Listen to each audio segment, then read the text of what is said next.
शङ्करं न स्मरामि क्षन्तव्यो मे पराधः शिव शिव शिव भो श्रीमहादेव शम्भो।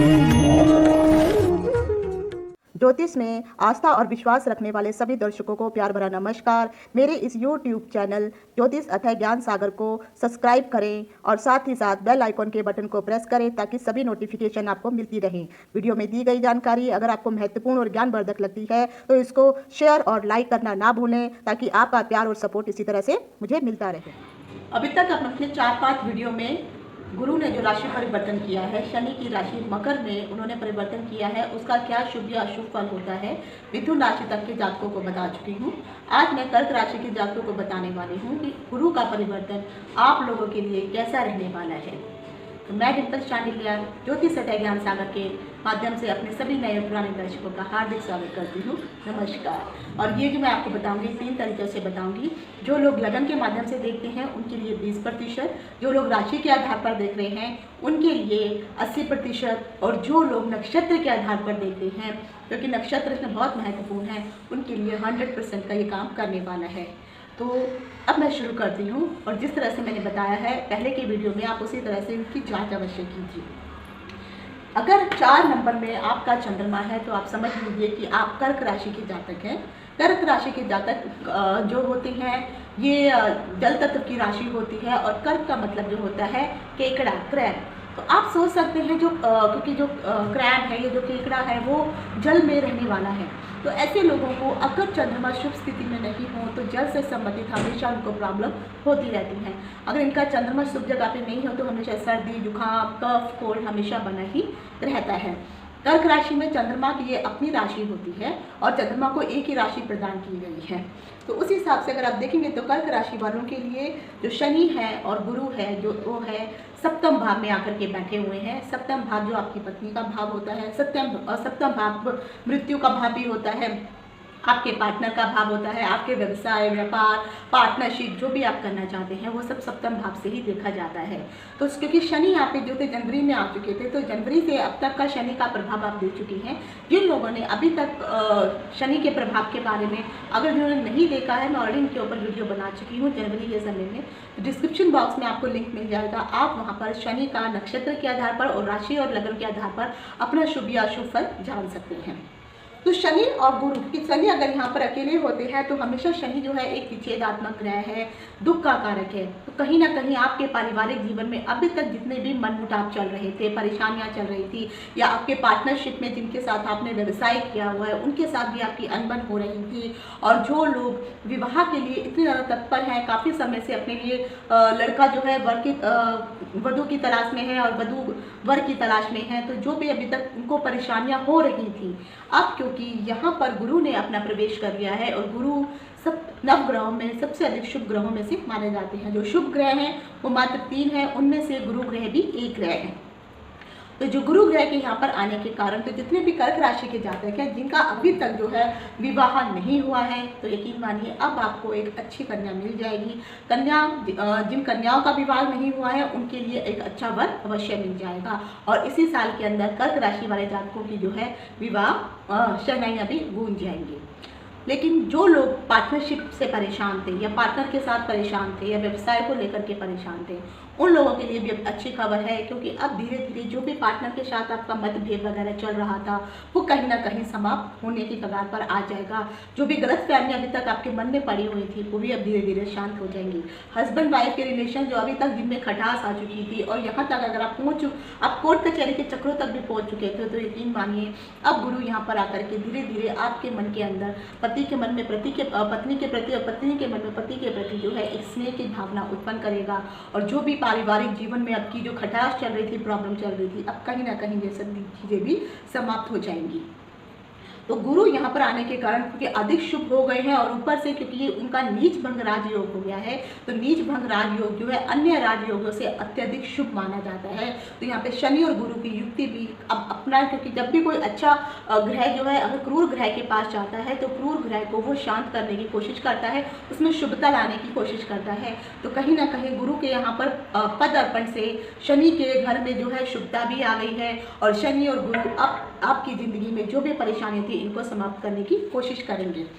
अब आ जाता है इनकी दृष्टियों के लगन के हिसाब से भी मैं आपको बता चुकी हूँ, लेकिन कर्क लगन के लिए अगर हम गुरु की स्थिति देखते हैं तो अगर आप देखेंगे तो इनके लिए एक आता है छठे भाव में और दूसरे, क्योंकि गुरु की 2 राशियाँ होती हैं, तो छठे भाव में इनका धनु राशि आती है और भाग्य भवन में इनकी जो है 12वीं राशि आती है। तो इस राशि में जो है ये अपना जो है 75% का स्वामित्व रखते हैं और मीन में वो 75% का स्वामित्व रखते हैं। तो यहाँ पर अगर गुरु आकर के मतलब अगर आपकी कुंडली में सचमुच में जिनके भी जो भी कर्क लगन के जातक हैं और कर्क राशि के जातक हैं, और क्योंकि उनकी राशियों में यहाँ पर अगर गुरु वगैरह बैठे हुए हैं तो यकीन मानिए, हालांकि ये उच्च भाग है, इतना शुभ भाग नहीं माना जाता, लेकिन फिर भी कोई पहले से आपके घुटनों से संबंधित कहीं पे कोई प्रॉब्लम चल रही थी तो धीरे धीरे अब वो प्रॉब्लम भी ठीक हो जाएगी। अगर जिन लोगों को पहले से अपने शरीर के पार्ट में से अगर आप देखेंगे तो नाभि से नीचे थाइस के ऊपर के जितने भी पार्ट हैं, चाहे वो किडनी हो, चाहे वो आपके कोल्ड ब्लैडर हो, चाहे फिर वो आपका प्राइवेट पार्ट्स हों, तो यहाँ पर जो भी अभी तक लोगों को इस प्रकार की चीज़ों से प्रॉब्लम चल रही थी तो कहीं ना कहीं अब वो सब भी धीरे धीरे ठीक हो जाएंगी। और यहाँ पर क्योंकि गुरु यह भाग्य भवन का भी वो मालिक होता है, तो यहाँ पर रह करके भी कहीं ना कहीं भाग्य से भी आपके लिए कुछ ना कुछ शुभ कार्य अवश्य निकल करके आने वाले हैं। अब आ जाता है कि इनकी दृष्टियों का, तो गुरु की अगर पहले मैंने बताया है कि गुरु की जो है 3 दृष्टियां जो होती हैं वो 100% की होती हैं और बाकी दृष्टियां जो ऋषियों ने बताई हैं वो अलग अलग % की होती हैं। तो मैं इसमें 100% की और एक 80% की दृष्टि को लेकर के चल रही हूँ, क्योंकि उसमें ज़्यादा पावर होती है तो वो चीज़ें आपको मिलेंगी। बशर्ते ये कि आपको अपनी कुंडली में भी देखना होगा कि सचमुच आपकी कुंडली में गुरु किस अवस्था में बैठा है, किस ग्रह के साथ बैठा है और कौन से भाव में बैठा है, क्योंकि इन भावों में गुरु का शुभ होना आपके लिए ही शुभ माना जाएगा। तो इनकी 5वीं दृष्टि 1 2 3 4 5, 5वीं दृष्टि अगर आप देखेंगे तो शुक्र के राशि पर पड़ रही है और यहाँ पर पहले से ही राहु विद्यमान है, राहु उच्च के हैं। तो यकीन मानिए यहाँ पर जो कर्क राशि वाले हैं बहुत ही लकी हैं, क्योंकि उच्च भाग 11वें स्थान में चाहे कोई शुभ ग्रह हो या अशुभ ग्रह हो हमेशा शुभ फल देने की कोशिश करते हैं। तो यहाँ पर आपको उनकी दृष्टि पड़ने के कारण आपको लाभ के संकेत ज़्यादा दिखाई दे रहे हैं, धन के आगमन के संकेत ज़्यादा दिखाई दे रहे हैं और खासकर जो भी लोग महिलाओं से संबंधित कार्य करते हैं, महिलाओं से जुड़े हुए कार्य करते हैं और जो महिलाएं हैं उनके लिए अत्यधिक लाभदायक रहने वाली हैं, कि महिलाओं के द्वारा ही इनको प्रमोशन आगे मिलेगा। अगर आपकी जो भी कर्क राशि के जातक हैं उन लोगों की अगर कोई बॉस महिला है तो यकीन मानिए इस साल आपकी प्रमोशन पक्की है और वो महिला के कारण ही आपके साथ जो भी प्रमोशन के जो पदभार पे लेके जाने वाली है वो एक कहीं ना कहीं महिला ही रहने वाली है। और ये जो महिला होगी देखने में बहुत सुंदर होगी, इसका रंग जो है साफ सुथरा होगा, हाइट उतनी ज़्यादा नहीं होगी, लेकिन फिर भी इस महिला के कारण ही आपकी वृद्धि होने वाली है, उन्नति होने वाली है। इनके बाद आ जाती है इनकी 7वीं दृष्टि। तो 7वीं दृष्टि अगर आप देखेंगे तो कर्क राशि के ऊपर ही पड़ रही है और कर्क राशि जो है गुरु की उच्च राशि होती है और ये लगन का भाव है। तो जो भी लोग अभी तक अपने शरीर से संबंधित किसी भी प्रकार की प्रॉब्लम चल रही थी उनके शरीर में अब वो धीरे धीरे समाप्त हो जाएगी। और यहाँ पर रहने के कारण जो कि उच्च की दृष्टि है तो गुरु जो है यहाँ पर और अधिक शुभता भरा प्रभाव देने वाली है। कर्क राशि में अगर आप देखेंगे तो जिन लोगों की माँ के साथ चंद्रमा माँ का कारक होता है, तो अगर माँ के साथ भी अगर आपकी कोई अभी तक अनबन वगैरह चल रही थी या कोई परेशानी थी या माँ को भी कोई परेशानी थी, अब माँ की वो परेशानियाँ भी धीरे धीरे समाप्त होनी शुरू हो जाएंगी। और जो भी शरीर में खासकर जो है जो कर्क राशि का जो हिस्सा होता है वो छाती से संबंधित हिस्सा होता है और दिल का जो हिस्सा होता है, जो आपके फेफड़े होते हैं, छाती होती है, वहीं पे आपका दिल होता है। तो जिन लोगों को अभी तक दिल से संबंधित कोई रोग था, परेशानी थी, अगर जो भी कोई लोग सर्जरी करवाने के लिए सोच रहे थे तो अभी ये अच्छा समय है, आप सर्जरी करवा सकते हैं। या पहले से इनको कोई ना कोई प्रॉब्लम चल रही थी और उसका कोई दवाइयाँ खा रहे थे लेकिन उस दवाइयों का कोई शुभ इफेक्ट नहीं आ रहा था, असर नहीं हो रहा था शरीर के ऊपर, अब धीरे धीरे ये सब ठीक हो जाएंगी। आप लोगों को शुद्ध जल, खासकर ऐसे लोग जो हैं जो अल्कोहल वगैरह पीते हैं, आपको तो उनको ये बंद करना पड़ेगा, नहीं तो आपके दिल पे और फेफड़ों पे इसका बुरा असर पड़ने वाला है। तो आप शुद्ध जल पीजिए, कोका कोला, कोल्ड ड्रिंक और ये जो खासकर मद्यपान करने वाली जो वस्तुएं होती हैं, अल्कोहल वगैरह है, इनसे अपने आप को दूर रखिए, बचा के रखिए। तो आने वाला एक साल आपके लिए बहुत ही शुभता भरा है। आपके शरीर में अभी तक किसी भी प्रकार के जो भी रोग चल रहे थे, जो अभी तक ठीक नहीं हो रहे थे, अब अब देखिए धीरे धीरे वो सब गुरु के शुभ प्रभाव से ठीक हो जाएंगे। और खासकर जो दिल से संबंधित रोग थे, जो छाती से संबंधित रोग थे, उन पे ज़्यादा असर पड़ने वाला है। उसके बाद इनकी आ जाती है नौवीं दृष्टि। नौवीं दृष्टि जो है आपके यहाँ पे उच्च भाव पे पड़ रही है, तीसरा भाव है। ये आपका जो है 7, 8 ये जो है आपके भाई बहनों का है, आपकी मान मर्यादा प्रतिष्ठा बाहुबल इन सब का भाव है। तो यहाँ पर दृष्टि पड़ने के कारण ये तो 100% पक्का है कि आपकी जो मर्यादा है वो ऊपर उठने वाली है। और जैसे मैंने कहा कि जो भी ऊपर मर्यादा को लेके जाने वाला है, जो आपकी पोस्ट भी बढ़ने वाली है, तो कहीं ना कहीं स्त्रियों का हाथ आपके लिए ज़्यादा है। क्योंकि अगर आप देखेंगे ये भी स्त्री तत्व की राशि, ये भी स्त्री तत्व की राशि है। कहीं ना कहीं स्त्रियों के साथ जो है आपके कर्क राशि वाले लोगों का अगर आप संबंध देखेंगे तो स्त्रियों के साथ उनकी बहुत अच्छी बनती है, बशर्ते ये कि उनका चंद्रमा जो है के ऊपर जो है किसी क्रूर ग्रह की दृष्टि नहीं होनी चाहिए। तो यही स्त्रियां चाहे स्त्री हो या पुरुष हो, तो कहीं ना कहीं महिलाओं के कारण ही इनकी उन्नति आगे चल करके होती है। चाहे वो आपके परिवार की महिलाएं हों, चाहे आपके वो ऑफिस की महिलाएं हों, आपके लिए हमेशा ये शुभता भरी ही रहती है और हमेशा आपके पक्ष में रहती हैं। तो इसीलिए आपके जो भी छोटे भाई बहन हैं उनको भी अधिक शुभ रहने वाला है। वो भी अपनी उच्च पदवी को वो भी प्राप्त करेंगे। उनके भी अगर आप देखेंगे तो उनको भी किसी न किसी चीज़ में प्रमोशन तो प्राप्त होगी ही होगी।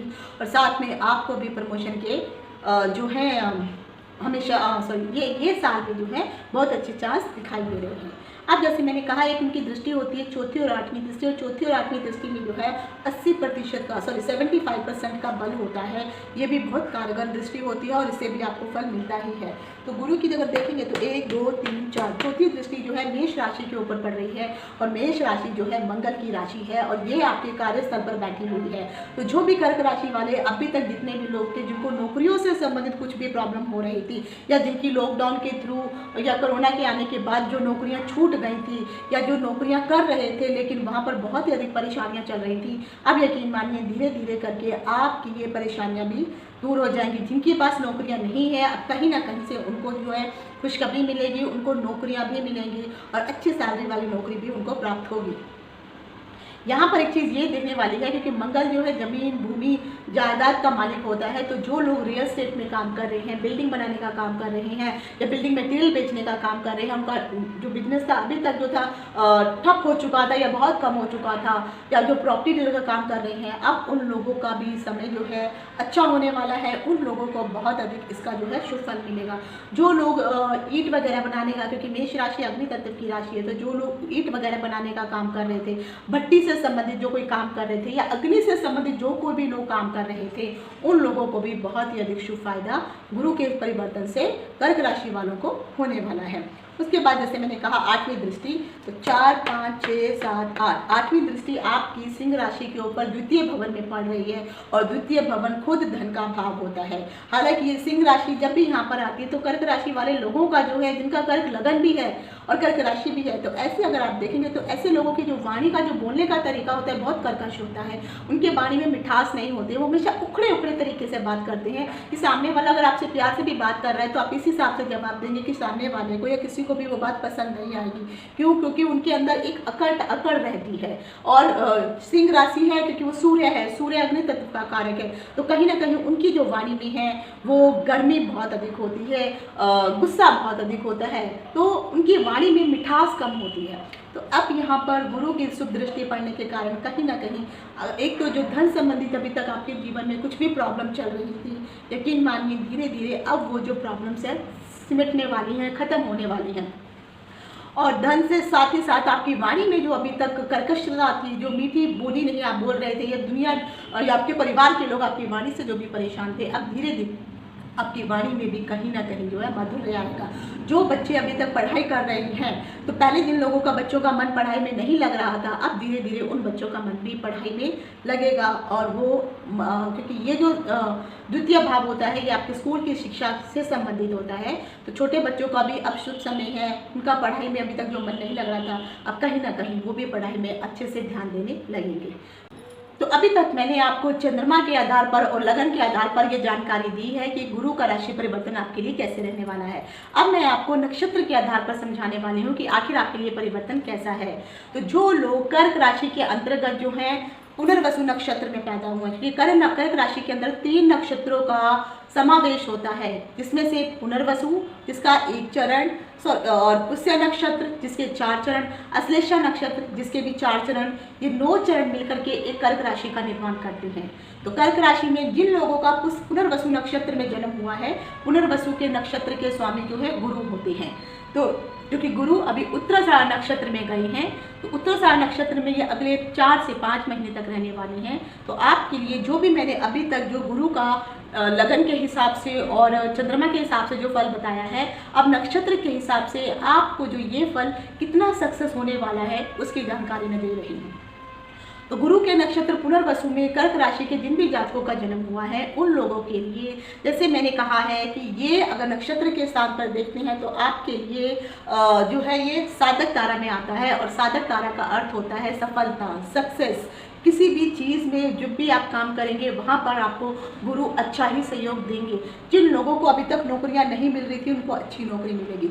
जिन लोगों के पार्टनरशिप में या व्यापार में कुछ प्रॉब्लम चल रही थी अब वो उनको सफलता मिलेगी। जिनका विवाह नहीं हो रहा था, जिन जातकों को कन्याओं को वर और वर को कन्याएं नहीं मिल रही थी, अब उनका विवाह संबंधी भी कहीं ना कहीं अब आप देखेंगे तो वो प्रॉब्लम सोल्व होने वाली है। उन्हें एक अच्छा वर और वधु की प्राप्ति होने वाली है। जो लोगों के शरीर में अभी तक कहीं पर कुछ भी प्रॉब्लम चल रही थी, किसी भी प्रकार की बीमारी चल रही थी, अब धीरे धीरे उसमें भी उनको सफलता मिलने वाली है। व्यापार से संबंधित जो अभी तक लॉस में चल रहे थे, उनको लाभ नहीं हो रहा था, तो अब उनको भी जो है लाभ मिलने वाला है। तो कर्क राशि के पुनर्वसु नक्षत्र वालों के लिए अगले आने वाले 4 से 5 महीने बहुत ही शुभ है। आप इन समय को जो है अच्छे से यूज़ कीजिए, मेहनत कीजिए, क्योंकि ये जो समय है दोबारा आने के लिए आपके 13 साल लग जाएंगे। तो जो सफलता अगर आपने इन 4-5 महीनों में कमा ली, इससे आपको आगे चलने में बहुत अधिक सुविधा मिलने वाली है और आपके लिए बहुत अच्छा सुफल में मिलेगा।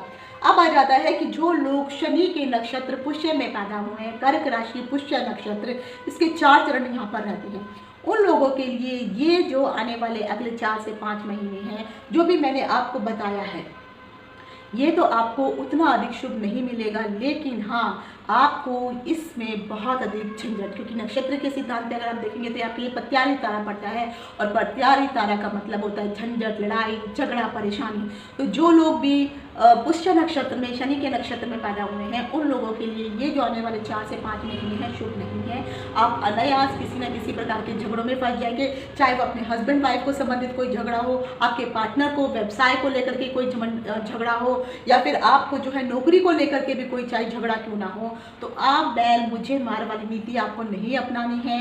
शांत मन से, शांत चित से आपको अपने अगले 8-2.5 से जो भी आपके 3 से 4 महीने इनको अच्छे से गुजारिए। आपको कहीं नौकरी कर रहे हैं, बॉस अगर चिल्लाता है तो आप यहाँ से सुनिए, यहाँ से निकाल दीजिए, लेकिन अगर इन बातों को नहीं सुना तो आपको बहुत अधिक मुश्किलों का सामना करना पड़ सकता है। तो पुष्य नक्षत्र वाले जितने भी जातकों का जन्म हुआ है कर्क राशि में, थोड़ा सा सावधानी पर बरतिए। अपने पारिवारिक जीवन में भी थोड़ा सा जो है संयम बना के रखिए, नहीं तो आपको सिर्फ 3 से 4 महीने का समय है, ये धीरे धीरे ये समय गुजर जाएगा। उसके बाद आ जाता है अश्लेषा नक्षत्र, जो बुध का नक्षत्र होता है।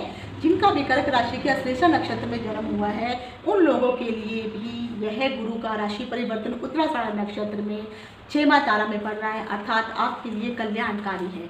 तो कल्याणकारी यानी आपके लिए गुरु जो है कल्याण भरा समय लेके आने वाले हैं। जिनको भी मैंने अभी तक कुंडली से समझ जो भी बातें बताई हैं, अब आपका समझिए जहाँ पे कल्याण नहीं हो रहा था अब आपका कल्याण ही होने वाला है। आपको फायदे होंगे, चाहे वो किसी भी क्षेत्र में हो।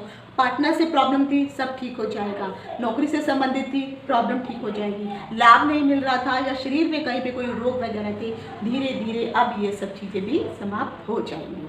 तो ये सारी जानकारी थी कि आप कर्क राशि वालों के लिए क्या शुभ या अशुभ फल रहने वाला है, नक्षत्र सिद्धांत के आधार पर, लगन के आधार पर और राशि के आधार पर।